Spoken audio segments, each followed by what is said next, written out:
Big killers. That's coming up on Inside Edition.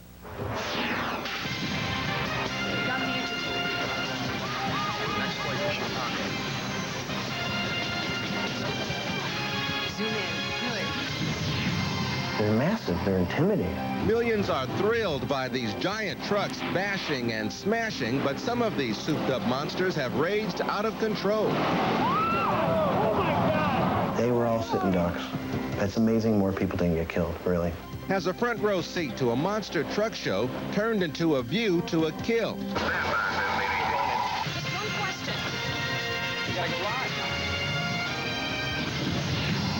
The last days of her life were filled with fear, stalked by a man she knew would hurt her. She cried out for help, but police could do nothing. The police can't do anything for you after you're dead, you know, after the person comes and kills you. Now this New England town is in mourning for a woman who shouldn't have died. Let's go. Stand by. Princess Di is thinking about walking away from her royal marriage, so the Queen of Pop offered her palace to hide out in. I'm so desperate. If Madonna and Diana became roomies, how long would it be before a new prince arrived? Oh my God. 2, 1.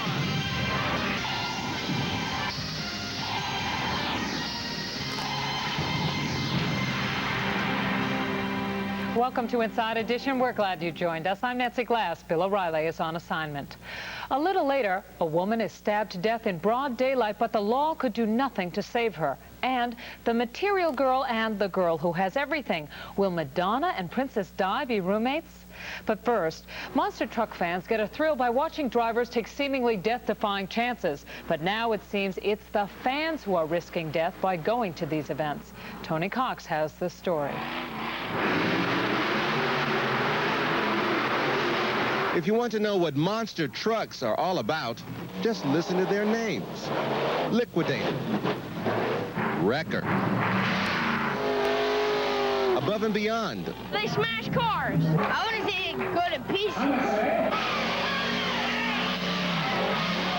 These high-powered, overgrown toys delight children and adults year-round. The fun comes from watching tons of souped-up steel and rubber defy gravity in their attempts to sail over monster piles of junked cars. Many races are over in just a few seconds, but whether the race is against the clock or 2x2, as far as the fans are concerned, the wilder, the better. We don't want them to turn their cars, their trucks over. If they do, that's an added attraction for the fans. Most people want to see it crash. I mean, yeah, when they tip over, it's exciting, big time. But not when it goes into the crowd. On March 7th, Chip Slattery was part of the crowd which came to the Niagara Falls Convention Center to see a monster truck race. He remembers thinking, even before the race began, that the action was just too close for comfort. When I was in my seat, I was up high enough that I didn't feel at risk. But when I was standing right where I was allowed to stand, I was real scared. It's too much. They're massive. They're intimidating. As it turned out, one truck was far more than intimidating. It was deadly. Chip had his video camera with him that night, and this is what he and a horrified crowd witnessed.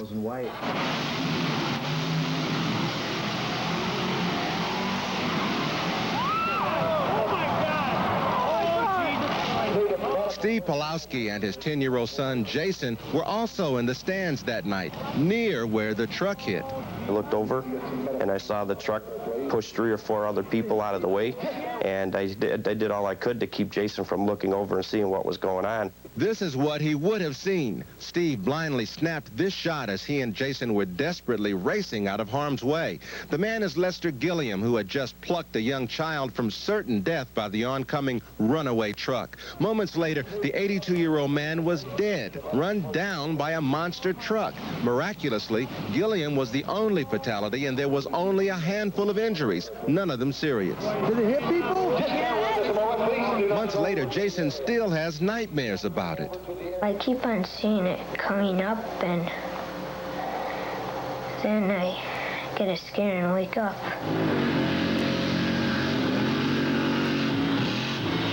Monster truck racing is a relatively new sport and isn't regulated by a sanctioning body. For now, only insurance companies seem to have the clout to impose safety standards, and then only on a client-by-client basis. For years, the Monster Truck Racing Association, or MTRA, has been aggressively promoting safety in the sport.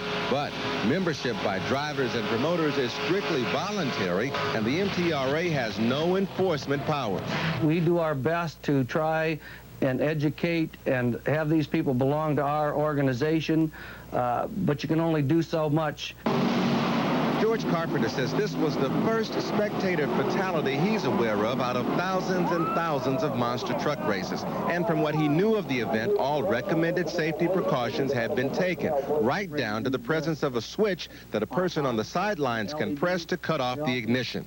In this case, the truck reportedly went wild after the driver was knocked unconscious, possibly when the truck hit the ground. What's not clear is why the person holding the kill switch didn't push the button, or if the system was working in the first place. In his position, Carpenter is careful not to point fingers, but he does acknowledge what Chip Slattery suspected. I think that the situation there, with the way the racing was set up and the size of the building, was one that maybe full-blown racing shouldn't have been done in. They were all sitting ducks. Absolutely. That's amazing more people didn't get killed, really. If the Niagara Falls tragedy had been the first and last spectator death, that might be the end of this story and this issue.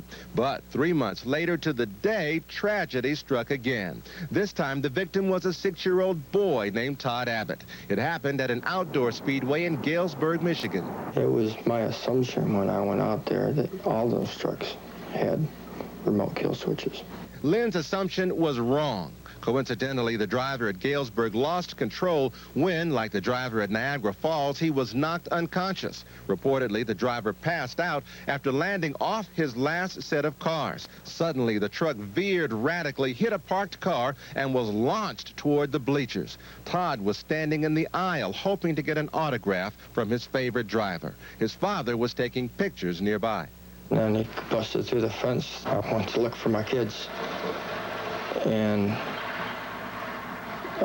they were lifting the truck off from Todd, and I found him there. Reportedly, the truck was equipped with a kill switch, but it wasn't required in order to race that night, and the driver chose not to use it. Would it have made the difference between life and death for Todd Abbott? We'll never know for sure, but one person doesn't think so. He's the race promoter and speedway owner, Russ Cowper. I'm not sure if I want to be the guy holding the switch either. What happens if that driver is 10 seconds from regaining control? He knows how to manipulate his truck, and a promoter who's never been in a monster truck before pushes a button and takes him out of the picture, and the truck still goes awry. George Carpenter was not at Galesburg that day, but based on what's been reported to him, he sees things differently. The problem is that the ignition interrupter system was designed specifically to be used in the case of a driver being rendered unconscious for any reason. That's exactly what happened to that driver. There was no ignition interrupter system. That truck was left to run wide open with no way of stopping it. Harold Tuttle was among the 13 people injured that night. Though little Todd was the only fatality, Harold knows that there, but for the grace of God, it could have been him. Seeing the kid get killed and all the people getting hurt, it was sort of scary. It wasn't sort of, it was scary. That kid didn't deserve to die. Last month, another monster truck event was held at Galesburg Speedway. This time it was held under the watchful eyes of the Monster Truck Racing Association. This time, kill switches were required. And the Monster Truck Racing Association says since the Galesburg crash, sales of kill